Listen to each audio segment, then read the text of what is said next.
যখন ঈদুল আজহা চলে আসে তখন আমাদের মাঝে কুরবানির জন্য গরু ছাগলের হাট যেমন দেখা যায়, সেম একইভাবে মানুষের মাঝেও কে কার চাইতে বড় কুরবানি করতে পারে এটার প্রবণতা দেখা যায়। কে কাকে বলতে পারে আমার ছাগলের দাম বেশি, তোমার থেকে আমার গরুর দাম বেশি, তোমার থেকে আমার গরুর গোশত হয়েছে বেশি, তোমার থেকে আমার ছাগলের গোশত হয়েছে বেশি, তুমি ঠকলে না আমি জিতলাম, আমি জিতলাম না তুমি ঠকলে। এরকম নানামুখী প্রশ্ন আমরা দেখতে পাই বা নানামুখী কথাবার্তা আমাদের মাঝে। আমরা সবসময় যখন ঈদের মুহূর্তটা চলে আসে তখন আমাদের মাঝে এই কথাগুলো দেখা যায়। এখন প্রশ্ন হলো যে এই কথাগুলো বলা বা এই আলাপ আলোচনাগুলো করা কতটুকু জায়েজ আমার আপনার জন্য, কুরবানি কবুল হওয়া বা না হওয়ার সাথে কতটুকু সম্পৃক্ত আছে? কখনো কি আমরা চিন্তা করেছি, কখনো কি আমরা গবেষণা করেছি? কুরবানির গরুর বা ছাগলের গোশত, মাংস, রক্ত কিছুই আল্লাহর নিকট পৌঁছায় না। আল্লাহর নিকট পৌঁছায় কি? শুধুমাত্র তাকওয়া। তাকওয়া ব্যতীত আল্লাহর কাছে কিছুই পৌঁছায় না। আর তাকওয়াটা হলো, আল্লাহ রাসূল বলছেন আত-তাকওয়া হা হুনা, আত-তাকওয়া হা হুনা, আত-তাকওয়া হা হুনা। তাকওয়া হলো অন্তরের বিষয়। তাকওয়াটা কোথার বিষয়? অন্তরের বিষয়। আল্লাহ আমার সামর্থ্য দিয়েছে, আমি আমার সামর্থ্য অনুযায়ী আমার রবকে খুশি করার জন্য, আমার আল্লাহর সন্তুষ্ট করার জন্য আমি কুরবানি করলাম। এখন আমার গোশত কতটুকু বেশি হওয়াতে ক্রয় বিক্রয় আমার লাভ হলো না লোকসান হলো, তার গরুর গোশত কম হলো আমার গরুর গোশত বেশি হলো, বা তার ছাগলের গোশত কম হলো আমার বেশি হলো, এগুলা নিয়ে আলাপ আলোচনা করে এমনভাবে সমাজে আলাপ আলোচনা হয়, তার মানে হার জিতের আলাপ আলোচনা হয় ঈদের সময়। অথচ এটা হার জিতের বিষয় না।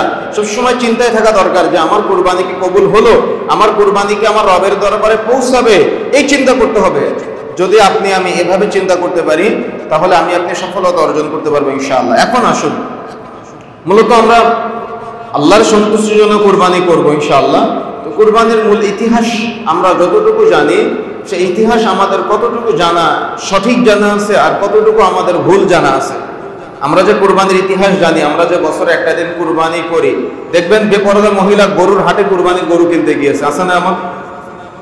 তার কি তাহলে সেন্স কেমন?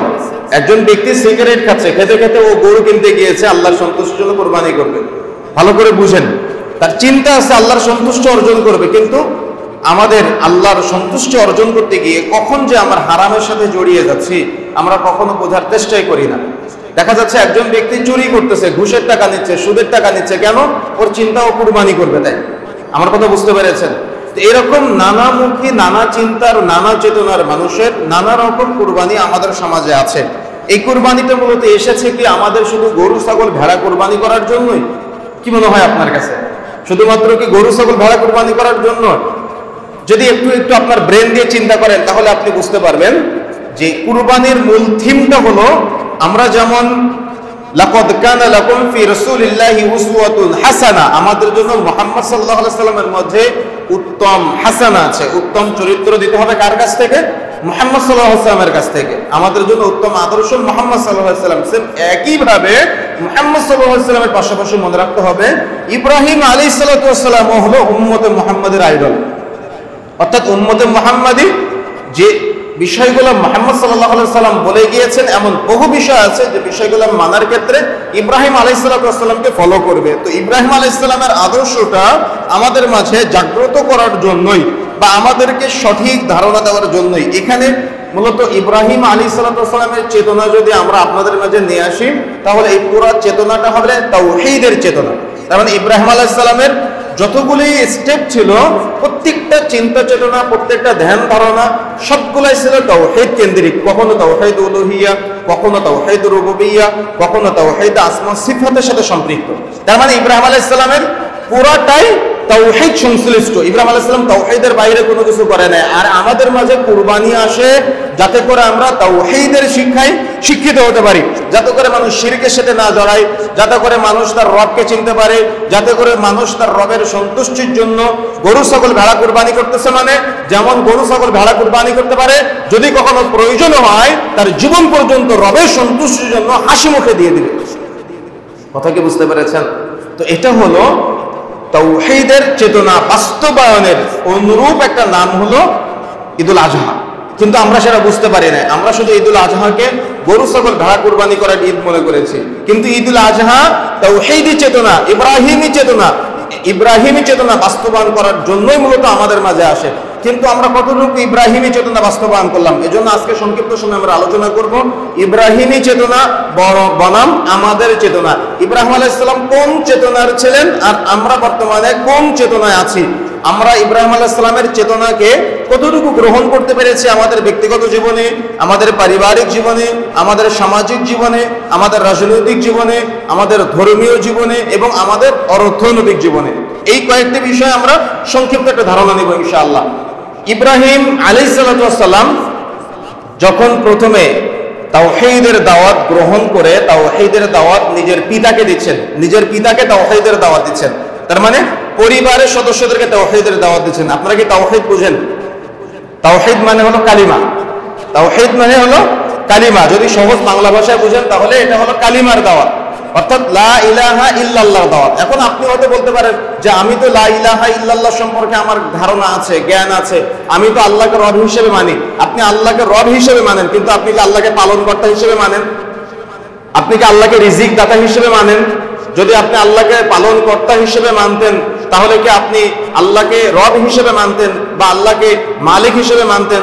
তাহলে আপনি কি কখনো মাজারে, কবরে, খানকায় গিয়ে নজর মানত করতে পারতেন? আমার কথা বুঝেন ভালো করে।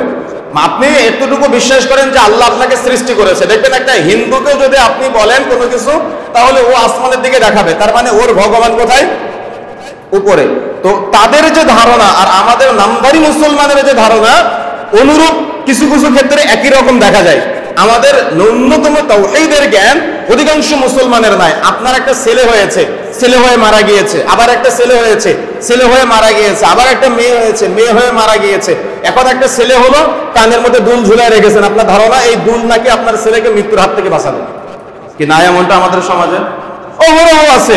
বাড়িতে বাচ্চা হয়েছে, নবজাতক শিশু, নবজাতক শিশুকে ওই যে লোক দেখতে যাবে বাড়ির উঠানে বা দরজার মুখের কাছে আগুন রেখে দিয়েছে মালসায়, ওই আগুনে হাতে সেক দেয়, তারপরে বাচ্চাকে দেখতে যায়। তাহলে আপনার ধারণা হলো বাচ্চাকে কে বাঁচাবে? আগুন। আপনার ধারণা মৃত্যুর হাত থেকে কে বাঁচাবে? কানের দুল। আপনার ধারণা বাচ্চাকে বাড়িতে বাইরে নিয়ে যাওয়ার সময় কপালে একটা কালো টিপ দিয়ে দিচ্ছেন, কাজল দিয়ে দিচ্ছেন। কেন? ওই কাজল নাকি বদনজর থেকে বাঁচায়। কি আছে কিনা? আছে না আমাদের সমাজে? তাহলে কপালের কালো টিপ কি কারোর বদনজর থেকে বাঁচাতে পারে? তাহলে আপনি আল্লাহকে পালনকর্তা হিসেবে কতটুকু মানলেন? আপনি আল্লাহকে রব হিসেবে কতটুকু মানলেন? আপনার স্রষ্টা হিসেবে কতটুকু মানলেন? ইবাদতের একক হকদার হিসেবে আপনি আল্লাহকে কতটুকু মানলেন? বলেন। আমার কথা কি বুঝতে পেরেছেন? তো ইব্রাহিমী চেতনা কি আমাকে আপনাকে এই শিক্ষা দেয়? ইব্রাহিমী চেতনা তো আমাকে আপনাকে এই শিক্ষা দেয় না, বরং ইব্রাহিম আলাইহিস সালাম শিক্ষা দিয়েছেন, নিজের পিতাকে তাওহীদের দাওয়াত দিচ্ছে। আর পিতা এভাবে পাথর উঠাইছে, পাথর উঠায় বলছে, বৎস তুমি কি তোমার এই দাওয়াত বন্ধ করবে? যদি তুমি তোমার এই এক আল্লাহর দাওয়াত বন্ধ না করো তাহলে এই পাথরের আঘাতে আমি তোমাকে আজকে হত্যা করব। নিজের পিতা নিজের সন্তানকে কথা বলছে। যখন ইব্রাহিম আলাইহিস সালাম নিজের পিতার কাছে বাধাগ্রস্ত হলেন, সমাজের মানুষের কাছে তাওহীদের দাওয়াত দিলেন, অর্থাৎ কালিমার দাওয়াত পৌঁছে দিলেন। সমাজের মানুষ থেকেও একইভাবে ইব্রাহিম আলাইহিস সালাম বিতাড়িত হয়ে গেলেন। ইব্রাহিম আলাইহিস সালাম সমাজের মানুষের কাছে তাওহীদের দাওয়াত দেওয়ার পরে আস্তে আস্তে তিনি রাষ্ট্রের সর্বোচ্চ পর্যায়ে নমরুদের কাছে চলে গিয়েছে। নমরুদের কাছে গিয়ে ইব্রাহিম আলাইহিস সালাম একক রবের, এক আল্লাহর তাওহীদের দাওয়াত যখন দিলেন, তখন নমরুদ ইব্রাহিম আলাইহিস সালামকে বলল, আরে ইব্রাহিম, আমি তো সবচেয়ে বড় রব, আনা রাব্বুকুমুল আলা, তুমি আমি রব থেকে আবার কোন রবের দাওয়াত দিচ্ছ? তখন ইব্রাহিম আলাইহিস সালাম বললেন, আমার আল্লাহ মানুষের জীবন দান করে, মানুষের মৃত্যু ঘটাই। তো তুমি নমরুদ মানুষের জীবন দাও, মানুষের মৃত্যু ঘটাও, তাহলে তোমাকে বুঝবো যে তুমি রব। তো ইব্রাহিম আলাইহিস সালামের এই কথা শুনে বোকা নমরুদ জেলখানা থেকে মৃত্যুদণ্ডপ্রাপ্ত আসামিকে ছেড়ে দিল, খালাস দিয়ে বললো, এই দেখো আমি এদেরকে বাঁচিয়ে দিতে পারি। আর এমনি রাস্তাঘাট থেকে মানুষদেরকে ধরে হত্যা করে বললো, এই দেখো আমি মানুষকে মারতে পারি।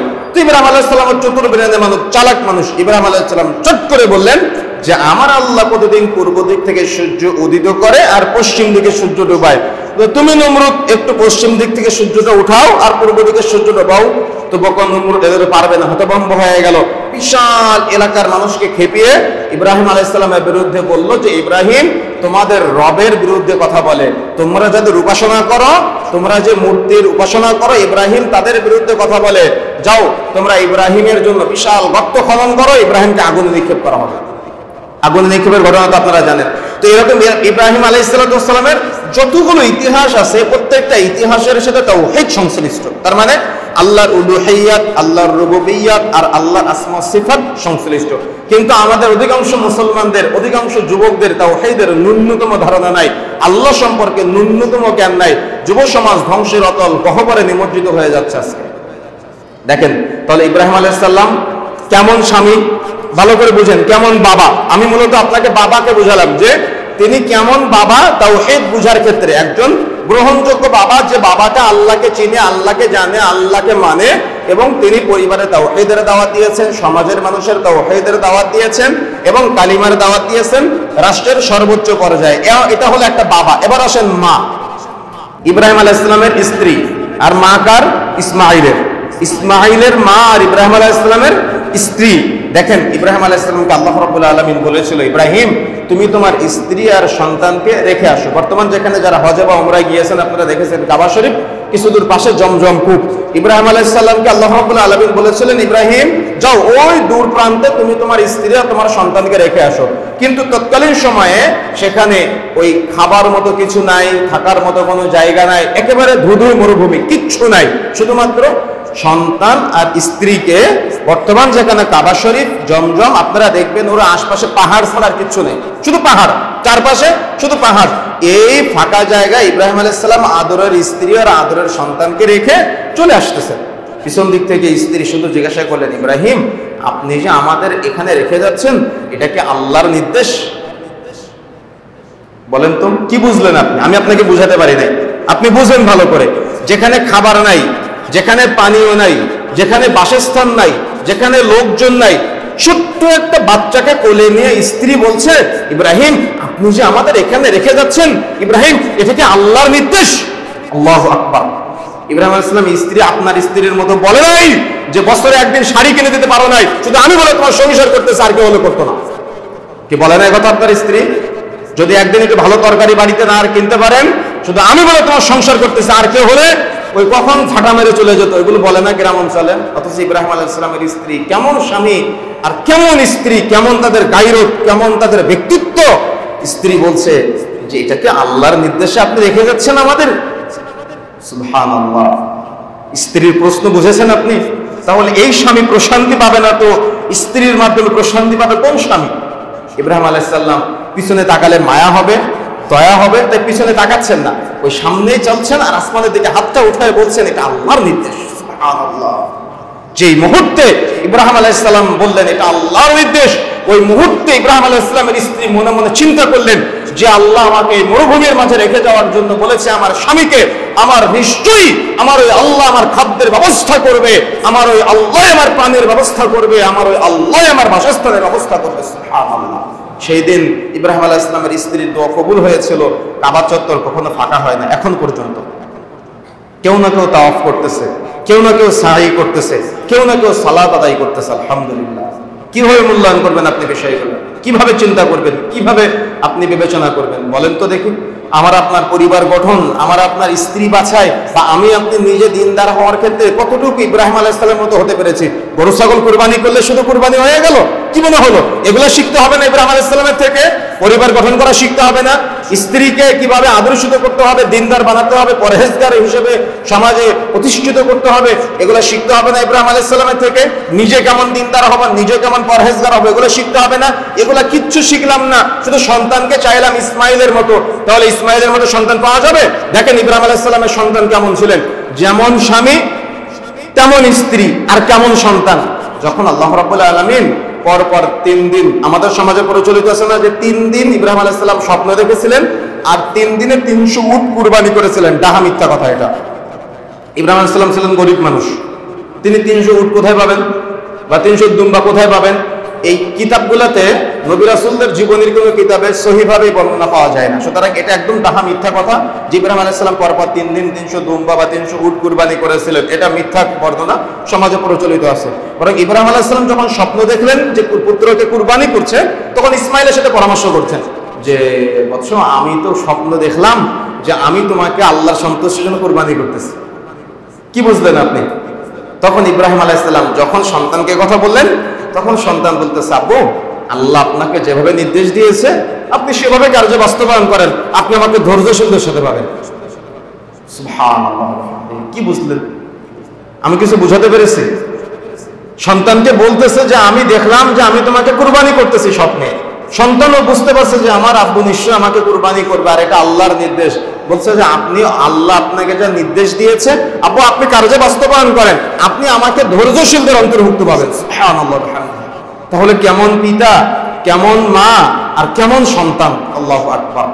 তাহলে তাদের ইতিহাস মূলত যে ইব্রাহিম আলাইহিস সালাম তখন পুত্রকে কুরবানি করার জন্য প্রস্তুতি গ্রহণ করেছিলেন, আর আল্লাহর পক্ষ থেকে তখন কুরবানি চলে আসলো আসমান থেকে।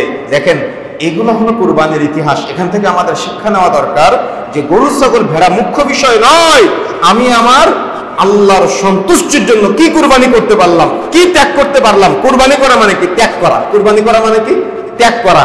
তো আমি আমার রবের সন্তুষ্টির জন্য কি কুরবানি করলাম। কিন্তু আপনার চিন্তা চেতনা কিচ্ছু আমি এমনটা পাই না, বরং আমি কেমন পাই জানেন?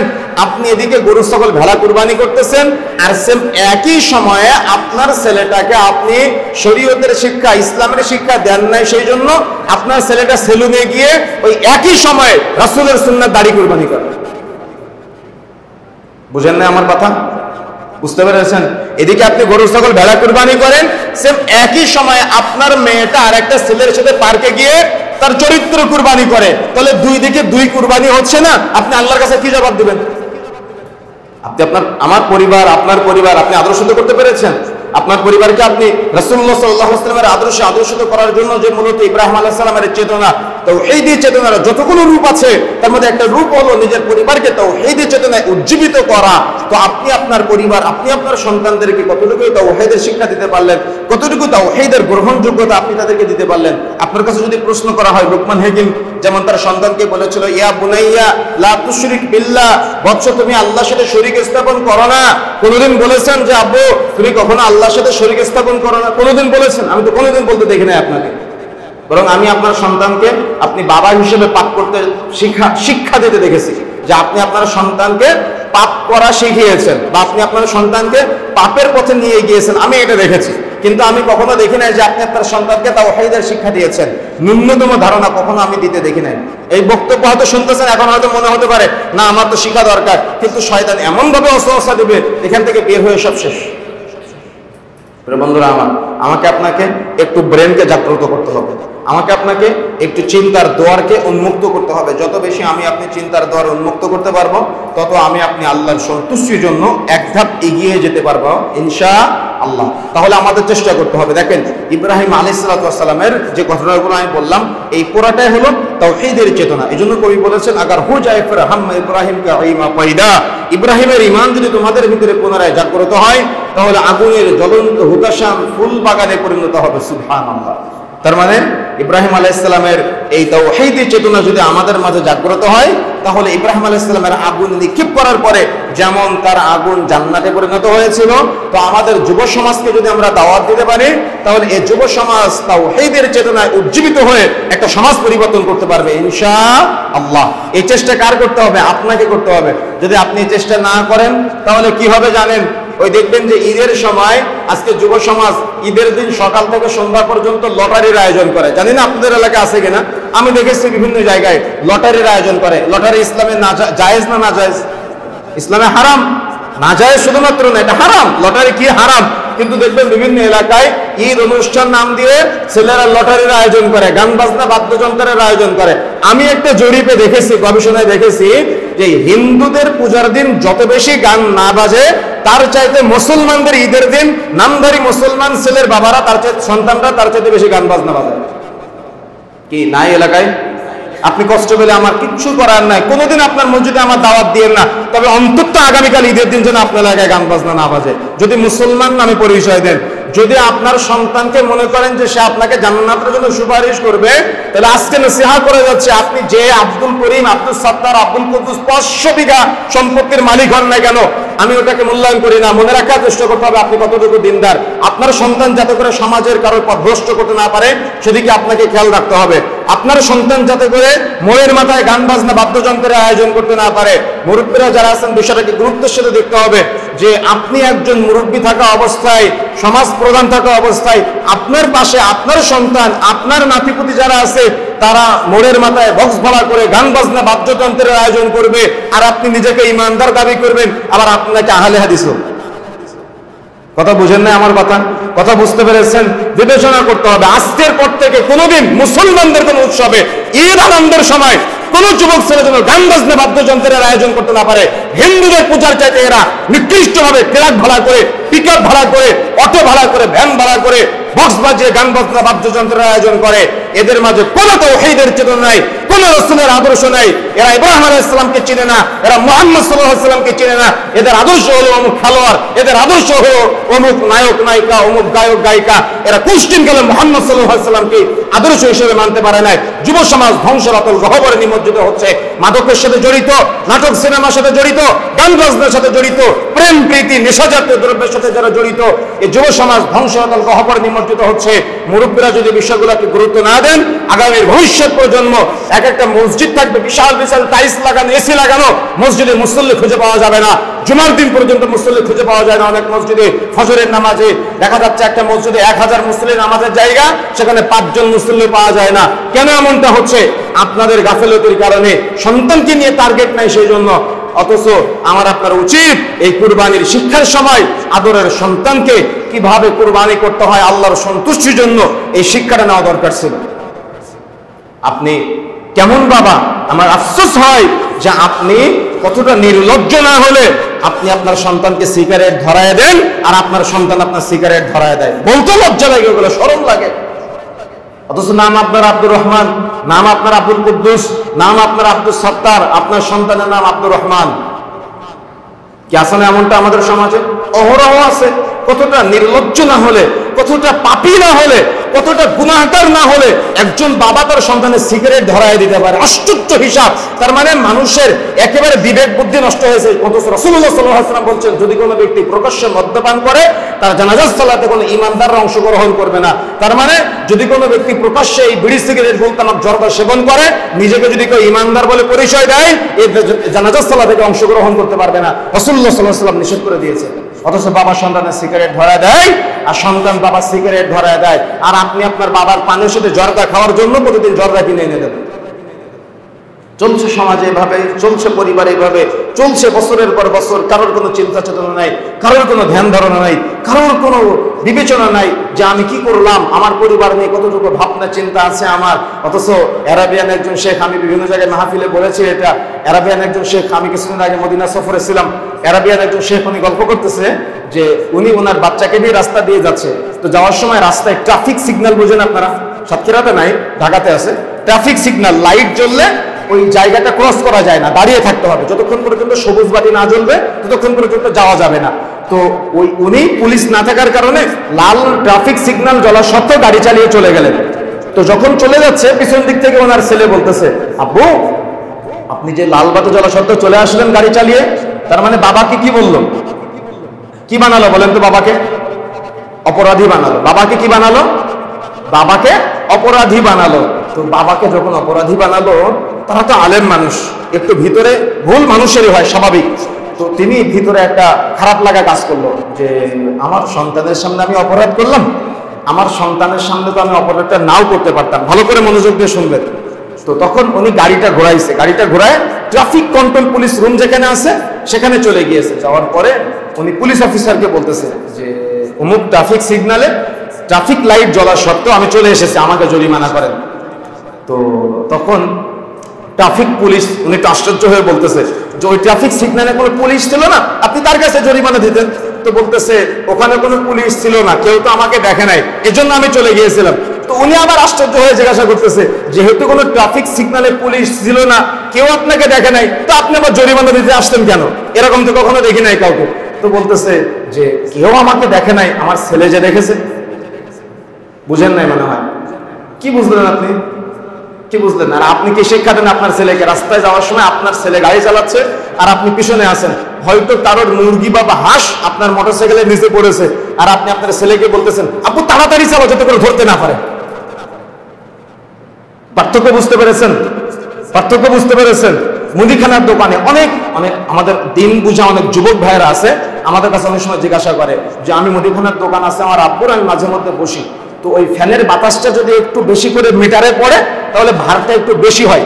তো এটা আমার আব্বু আমাকে শিখাইছে, আমি কি ওজনে কম দিতে পারবো? কে শিখাইছে বলেন তো? বলতেছে তার বাবা তাকে শিখাইছে ওজনে কম দেওয়া। আশ্চর্য হিসাব, আপনি আপনার সেন্স দিয়ে বিবেচনা করেন তো সন্তানকে কি শিখালো বাবা। একজনের কাছে হয়তো একটা লোক 500 টাকা পাবে, এখন ঘরের ভিতরে আছে, ছেলেও আছে, পাওনাদার বাড়িতে আসছে, আসার পরে ছেলেকে বাবা বলতেছে আব্বু তুমি বাইরে গিয়ে তোমার আঙ্কেলকে বলো যে আব্বু বাড়িতে নেই, আপনি পরে আসবেন। তাহলে আপনি আপনার ছেলেকে কি শিখালেন? আমার কথা কি বুঝতে পেরেছেন আপনি? আপনি আপনার ছেলেটাকে কি শিক্ষা দিলেন? ও কি কখনো বলতে পারবেন যে আব্বু কখনো মিথ্যা বলো না? কোনোদিন বলতে পারবেন আপনি? কেন বলতে পারবেন না? কারণ আপনি নিজে আপনার সন্তানকে মিথ্যা বলা শিক্ষা দিয়েছেন। তাহলে আপনার সন্তান কখনো মিথ্যা বলা ছাড়বে? ওকে মিথ্যা বলবে, আপনার সামনে বলবে, ওর কোনো লজ্জা লাগবে না। দেখা যাচ্ছে আপনার ছেলে স্কুল থেকে বাড়িতে আসার পরে দেখতেছে যে তার মা ওই নাটক দেখতেছে, সিরিয়াল দেখতেছে, সিনেমা দেখতেছে, দেখা যায় তার বাবা বসে বসে সিনেমা দেখতেছে সন্ধ্যার পরে। তাহলে বলেন তো ওই বাবা আর ওই মা কি কখনো সন্তানদের বলতে পারবে যে আব্বু তুমি কখনো সিনেমা দেখো না? কোনোদিন বলতে পারবে? কোনোদিন বলার মতো যোগ্যতা আছে আর না যোগ্যতা হারিয়ে ফেলেছে? যোগ্যতা শেষ না? কেন? ও তো পাপ করতে শিখিয়েছে সন্তানকে। বাবার সামনে, সন্তানের সামনে বাবা বসে বসে সিনেমা দেখতেছে, সন্তানের সামনে মা বসে বসে নাটক দেখতেছে। তাহলে সন্তানকে কি কখনো বলতে পারবে যে আব্বু তুমি কখনো সিনেমা দেখো না, তুমি কখনো নাটক দেখো না? কেন? ওর বাবাই তো ওকে সিনেমা দেখা শিখিয়েছে, ওর মাই তো ওকে নাটক দেখা শিখিয়েছে। ওই বাবা মাকে কখনো সন্তান দাম দিবে? কখনো সন্তান ওই বাবা মাকে দাম দিবে না। ও সারাদিন পরিশ্রম করে স্কুল থেকে বাড়িতে আসার পরে দেখে বাবা মা কোনো একটা কারণে মা বাবার সাথে তর্ক করতেছে আর বাবা মাকে পিটাচ্ছে। কোনোদিন আপনার সন্তান আপনাকে মূল্যায়ন করবে না। এগুলো পারিবারিক শিক্ষা হতে পারে না সন্তানদের জন্য। এগুলো প্রত্যেকটা বাবা মার মনে রাখতে হবে। এগুলো হলো ইব্রাহিম আলাইহিস সালামের শিক্ষা, এগুলো হলো ইব্রাহিমী চেতনা। যদি আপনি এই বিষয়গুলো মূল্যায়ন করতে না পারেন তাহলে আগামী ভবিষ্যৎ প্রজন্ম ধ্বংস হয়ে যাবে। দেখা যাচ্ছে ফজরের সময় আপনি ঘুমিয়ে আছেন, আপনার সন্তান কি সালাত আদায় করবে? তাহলে কোনো সময় করবে না। আপনি জুমার দিন সবার শেষে মসজিদে আসেন, আপনার সন্তান কি জুমার দিন সবার আগে মসজিদে যাবে? কখনো কখনো যাবে না। তাহলে কি করতে হবে? আপনাকে জুমার দিন সবার আগে মসজিদে আসার জন্য ট্রাই করতে হবে। যদি আপনি এই চিন্তা কখনো বাস্তবায়ন করতে না পারেন তাহলে কি আপনি আপনার সন্তানকে আদর্শিত করতে পারবেন? কোনোদিন পারবেন না। এই জন্য প্রিয় বন্ধুরা আমার, আমাকে আপনাকে চেষ্টা করতে হবে। আমি যে কথাগুলো বললাম হয়তো কথাগুলো অনেক কড়া মনে হতে পারে, আপনার কাছে অনেক খারাপ লাগতে পারে। আমি খারাপ লাগলে, আপনার খারাপ লাগলে কিছু করার নাই, পরিবর্তন হতে হবে। কেন? আপনার একটু গাফিলতির কারণে একটা সমাজ ধ্বংস হয়ে যাচ্ছে, একটা দেশ ধ্বংস হয়ে যাচ্ছে, রাষ্ট্র ধ্বংস হয়ে যাচ্ছে, মুসলমানিত্ব বোধ নষ্ট হয়ে যাচ্ছে। আপনি বাবা, আপনার কারণে আপনার সন্তান আজকে মাদক দ্রব্যের সাথে জড়িত, অথচ আপনি আপনার সন্তানকে শিক্ষা দিতে পারতেন আব্বু যদি কোনো ব্যক্তি একবার নেশাজাতীয় দ্রব্য সেবন করে তার আগামী 40 দিনের ইবাদত কবুল হবে না। আব্বু যদি কোনো ব্যক্তি মাদক দ্রব্যের সাথে জড়ায়, প্রকাশ্য যদি কোনো ব্যক্তি মদ্যপান করে তাহলে তার জানাজা সালাতে কোনো ইমানদার অংশগ্রহণ করবে না। আব্বু এই নেশাজাতীয় দ্রব্য সেবন করা এটি এমন পাপ, নিজের মা খালা ফুফুর সাথে জেনা করার সমতুল্য পাপ।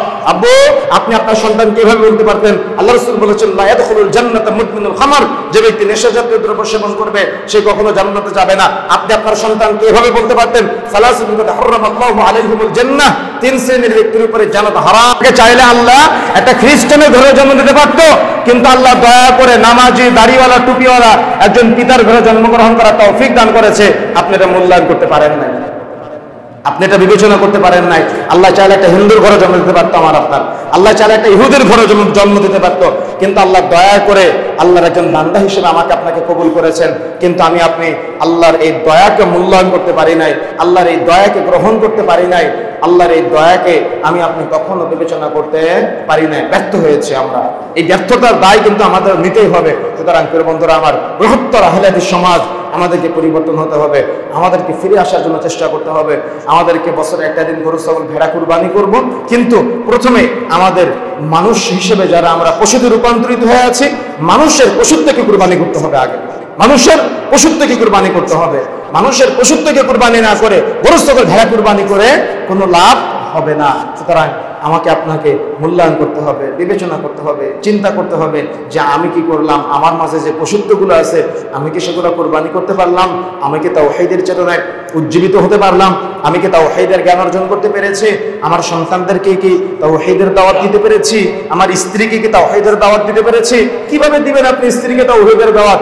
আপনার স্ত্রী মার্কেটে না গেলে তার ঈদ হয় না। আছে না এমনটা? আছে না এমনটা? বহু আছে। আমি মদিনাতে ফাহাদ গেটের পাশে আমাদের এক দিনী ভাইয়ের দোকান আছে, ওখানে মাঝে মধ্যে বসতাম যখন ছিলাম।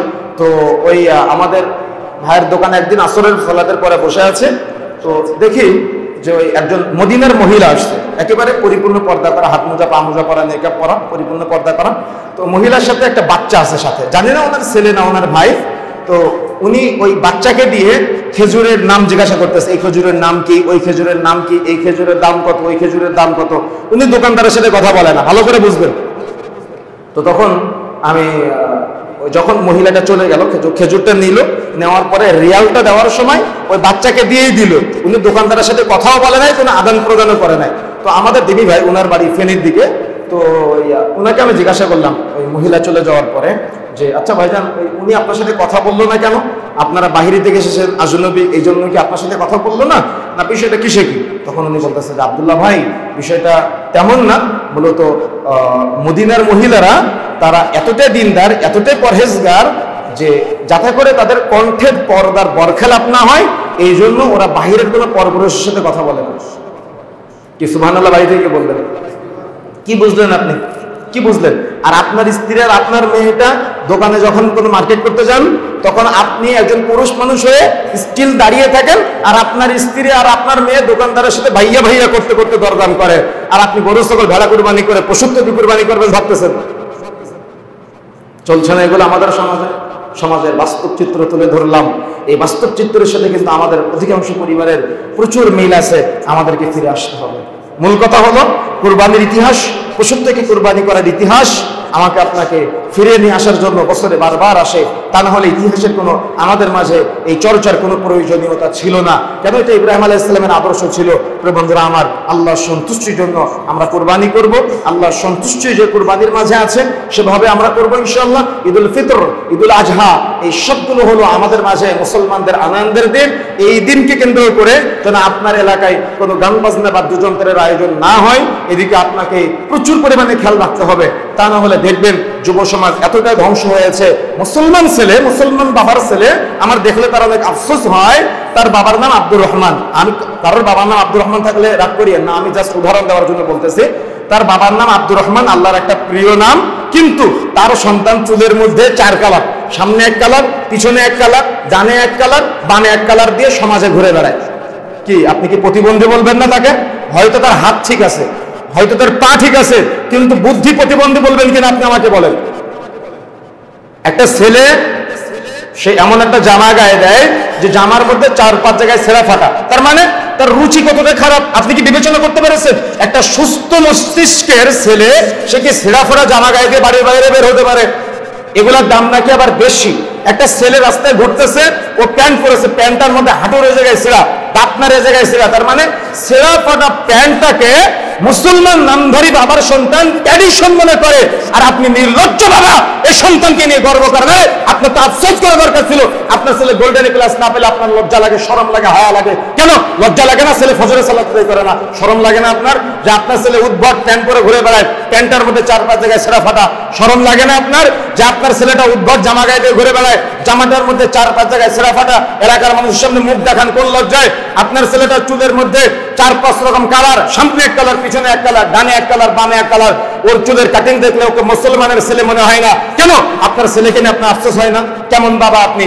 এই জন্যই তো ওলামায়ে কেরাম বলেছেন, সন্তান জন্ম দেওয়ার আগে সন্তানকে মানুষ করে শিক্ষা অর্জন করতে হবে, আর চাইতে হবে আল্লাহর কাছে, রব্বি হাবলি মিনাস সালিহিন, আল্লাহ তুমি আমাকে নেককার, পরহেজগার, সুসন্তান দান করো। আপনি তো কোনোদিন চাননি, দোয়াটা মুখস্থ নেই আপনার, দোয়াটা মুখস্থ নেই অধিকাংশ মানুষের, যে আল্লাহর কাছে চাইতে হয় রব্বি হাবলি মিনাস সালিহিন, আল্লাহ আমার সন্তান যেন আমার জাহান্নামের কারণ না হয়, আল্লাহ আমার সন্তান যেন কিয়ামতের মাঠে আমার জান্নাতের জন্য সুপারিশ করে। সুবহানাল্লাহ। কিয়ামতের মাঠে সবাই যখন নাফসি নাফসি করবে, আজকে সামান্য গরমের মধ্যে আমাদের কত কষ্ট হচ্ছে তাই না? কিয়ামতের মাঠে সূর্য মাথার নিকটবর্তী জায়গায় চলে আসবে, কোন মানুষ টাকনু বরাবর, কোন মানুষ হাঁটু বরাবর, কোন মানুষ কোমর বরাবর ঘামের মধ্যে হাবুডুবু খাবে। এই কঠিন বিভীষিকাময় পরিস্থিতিতে দেখা যাবে একদল মানুষ একটা নারী এবং একজন পুরুষ, তারা ওই উঁচু জায়গায় তারা দাঁড়িয়ে আছে, সবাই উলঙ্গ, তারা পোশাক পরিহিত অবস্থায়, সবার মাথার নিকটবর্তী জায়গায় সূর্য, কিন্তু তাদের মাথায় আলো আলো নূর জ্বলজ্বল করতেছে। এরা কারা?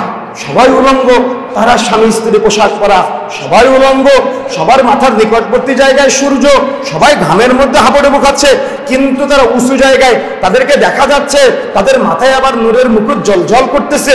তখন এরা জিজ্ঞাসা করবে, অপরাধীরা জিজ্ঞাসা করবে ফেরেশতাদের, এরা কারা? আজকে উলঙ্গ অবস্থায় ঘামের মধ্যে হাঁপাডুবু খাচ্ছি, সূর্য মাথার নিকটবর্তী, কত কষ্ট পাচ্ছি, কিন্তু ওরা এত সম্মানজনক জায়গায় কেন? ওদের এত মর্যাদা দেওয়া হয়েছে কেন? তখন ফেরেশতা মণ্ডলীরা বলবে, এরা হলো হাফেজ কুরআনের পিতামাতা। কি বুঝলেন? কি বুঝলেন? কিয়ামতের মাঠে আপনার সন্তানকে বলা হবে, অরাত্তিল, তুমি তিলাওয়াত করো। ওর যতটুকু আপনি কোরআনের শিক্ষা দিয়েছেন ও তিলাওয়াত করবে, করতে করতে করতে করতে জান্নাতে যাবে। জান্নাতে যাওয়ার পরে ও বলবে, আল্লাহ আমার একটা আবদার ছিল। তখন বলা হবে, তোমার আবদারটা শুনি। তো বলবে যে, আল্লাহ আজকে আমি আমার বাবা মাকে, আব্বু আম্মুকে সাথে নিয়ে জান্নাতে যেতে চাই। তখন বলবে, যাও, তোমার দোয়া কবুল করা হলো, সাথে সাথে আব্বু আম্মুকে জান্নাতে দেওয়া হবে। সুবহানাল্লাহ। কিয়ামতের মাঠে আরেক শ্রেণীর সন্তানকে যখন জাহান্নামে নেওয়া হবে, তখন বলবে, আল্লাহ আমার কিছু অভিযোগ আছে, আমার কিছু অভিযোগ আছে, আমার অভিযোগগুলো শুনতে হবে। তখন বলা হবে, তোমার অভিযোগগুলো বলো। তখন বলবে, আল্লাহ আমার বাবা মায়ের সামনে তো আমি দাড়ি কাটতাম, রাসূলের সুন্নাত কাটতাম, আমার বাবা আমারটা কেটে দিত আর আমি আমার বাবারটা কেটে দিতাম, আমার বাবাকে না নিয়ে আমি একা একা আজকে জাহান্নামে যাব না। আল্লাহ আমার বাবার সামনে আমি কাপড় টাকানোর নিচে পড়তাম, আমার বাবা কোনোদিন কিছু বলে না আমাকে, আজকে আমি আমার বাবাকে সাথে নিয়ে জাহান্নামে যেতে চাই। আল্লাহ আমার বাবা আমাকে সিগারেট ধরিয়ে দিত আর আমিও কখনো আমার বাবা সিগারেট ধরে দিতাম, এই হারাম খাওয়া আমার বাবা আমাকে শিখিয়েছে, আমার বাবাকে সাথে নিয়ে আজকে আমি জাহান্নামে যেতে চাই। আপনার আদরের কন্যা সন্তান বলবে, আল্লাহ আমার বাবা মায়ের সামনে আমি বেপরদায় চলতাম, আমার বাবা মাকে কিচ্ছু বলেনি কোনোদিন আমাদের, আজকে আমি তাদেরকে সাথে নিয়ে জাহান্নামে যেতে চাই, একা একা জাহান্নামে আজকে যাব না। তখন আল্লাহ বলছেন, মানুষ আফসোস করবে আর বলবে, অকল আল ইনসানু মা লাহা। তখন মানুষ আফসোস করবে আর বলবে, হায় আফসোস, আমার সন্তানকে আমি কত ভালোবাসতাম, আমার এই পরিবার পরিজনকে আমি কত ভালোবাসতাম, কিন্তু আমার স্ত্রীটা আমার বিরুদ্ধে কথা বলে, আমার আদরের সন্তান আমার বিরুদ্ধে কথা বলে, আজকে আমার হাত আমার বিরুদ্ধে কথা বলে, আমার চোখ আমার বিরুদ্ধে কথা বলে, আমার চেহারা আমার বিরুদ্ধে কথা বলে, আমার লজ্জাস্থান, আমার পা, আমার অঙ্গ প্রত্যঙ্গ আজকে আমার বিরুদ্ধে কথা বলে, আজকে আমি কোথায় যাব? বলেন তো, সেদিন আফসোস করে লাভ আছে? সেদিন আফসোস করে লাভ আছে? সেদিন আফসোস করে লাভ নাই। সুতরাং বন্ধুরা আমার, আফসোস এখনই করতে হবে, তা না হলে কিয়ামতের মাঠে আপনি আফসোস করবেন, ওই আফসোসের 5 পয়সা মূল্য থাকবে না। আজকে দুনিয়াতে যদি আফসোস করে সন্তানকে আদর্শিত করতে পারেন, আর মূলত কুরবানির যতগুলো ইতিহাস আছে, যতগুলো আলোচনা আছে, প্রত্যেকটার সাথে এই তাওহীদি চেতনা সন্তানকে আদর্শিত করতে হবে। কেন? আজকে যদি গরু ছাগল ভেড়া কুরবানি না হতো, সেটা যদি ইসমাইল আলাইহিস সালামকে কুরবানি করা হতো, আজকে কি আপনার সন্তানকে কুরবানি করার ইতিহাস থাকতো না? কিন্তু আল্লাহ সুবহানাহু ওয়া তাআলা সেই ইতিহাস পরিবর্তন করে দিয়েছেন। কিন্তু আমাদের ভিতরে থাকা পশুত্বকে আমরা কুরবানি করতে পারি না। এটা আমাদের নিজেদের ব্যর্থতা, এটা আমাদের নিজেদের ব্যর্থতা। আমাদের এই ব্যর্থতার দায় গ্রহণ করতে হবে, তওবা করে আমাদের ফিরে আসার জন্য চেষ্টা করতে হবে। পারবেন ইনশাআল্লাহ? আমাদের চেষ্টা করতে হবে আগামীকাল ঈদের দিন আমরা ঈদের সালাত আদায় করব। ঈদের সালাতের মুহূর্ত থেকে না, বরং আজকে যে মুহূর্তে খুতবা শুনলাম, এই মুহূর্ত থেকে নিজেকে পরিবর্তনের একটা চিন্তা আজকে এখান থেকে আমাদের নিয়ে যেতে হবে, যে আমরা আজকের পর থেকে নিজেদের ভিতরে থাকা পশুত্বকে কুরবানি করে দিলাম। আমরা আমাদের সন্তানদেরকে আদর্শিত করার টার্গেট করব, যাতে করে আমার সন্তান আমার জাহান্নামের কারণ না হয়। রাসূলুল্লাহ সাল্লাল্লাহু আলাইহি ওয়াসাল্লামের যুগে যখন এই আলোচনাগুলো হতো, সাহাবায়ে কেরাম একান্তে কান্নাকাটি করতেন যে আমার সন্তানের কারণে যেন আমার জাহান্নাম না হয়, আমার পরিবারের কারণে যেন আমার জাহান্নাম না হয়। আপনাকেও কাঁদতে হবে, আপনাকেও ভাবতে হবে, সন্তান নিয়ে চিন্তা করতে হবে, স্ত্রী পরিবার পরিজন নিয়ে ভাবতে হবে, চিন্তা করতে হবে। তা না হলে এই সমাজ পরিবর্তন করা কোশ্চিন কালো একদিনের বক্তব্যে সম্ভব নয়, কখনো সম্ভব না। সুতরাং নিজেদেরকে এগিয়ে আসতে হবে, নিজেদেরকে পরিবর্তন হতে হবে। আর এই কুরবানির সময় আমরা আমার রবের সন্তুষ্টির জন্য কুরবানি করব। যেমন গরু ছাগল ভেড়া, সেম একইভাবে আমাদের ভিতরে লুকায়িত শয়তানের আদর্শ মানার যে প্রবণতাগুলো আছে, শয়তানকে কুরবানি করতে হবে। আপনি হয়তো ভাবতে পারেন যে আপনার সবচেয়ে বড় শত্রু যে আপনার জমি ফাঁকি দিয়েছে সে। আপনি হয়তো ভাবতে পারেন যে আপনার সবচেয়ে বড় শত্রু আপনার প্রতিবেশীর মধ্যে, যে আপনার জমির মধ্যে ওই কি বেড়াটাও দিয়ে দেন, আসে না গ্রামাঞ্চলে এগুলা শত্রুতা করেন এগুলাকে নিয়ে। কিন্তু আমি বলি, সে আপনার সবচেয়ে বড় শত্রু না, আপনার সবচেয়ে বড় শত্রু হলো শয়তান। এই শয়তান থেকে আল্লাহর কাছে পানা চাইতে হবে। শয়তান থেকে যত বেশি আপনি মুক্ত থাকতে পারবেন তত বেশি আপনি আল্লাহর বন্ধুতে পরিণত হবেন। আর যত আপনি আল্লাহ থেকে নিজেকে মুখ ফিরিয়ে নেবেন তত আপনার বন্ধু হবে শয়তান। সুতরাং বক্তব্যে মন খারাপ নয়, তওবা করে ফিরে আসতে হবে। যদি আপনি ফিরে আসতে পারেন সফলতা আপনার, আমাদের চেষ্টা করতে হবে ইনশাআল্লাহ। আল্লাহ সুবহানাহু ওয়া তাআলা সংক্ষিপ্ত সময়ে যে কথাগুলো বলেছি আমি সহ আমাদের সবাইকে আমলে বাস্তবায়ন করার তৌফিক দান করুন, আল্লাহুম্মা আমিন।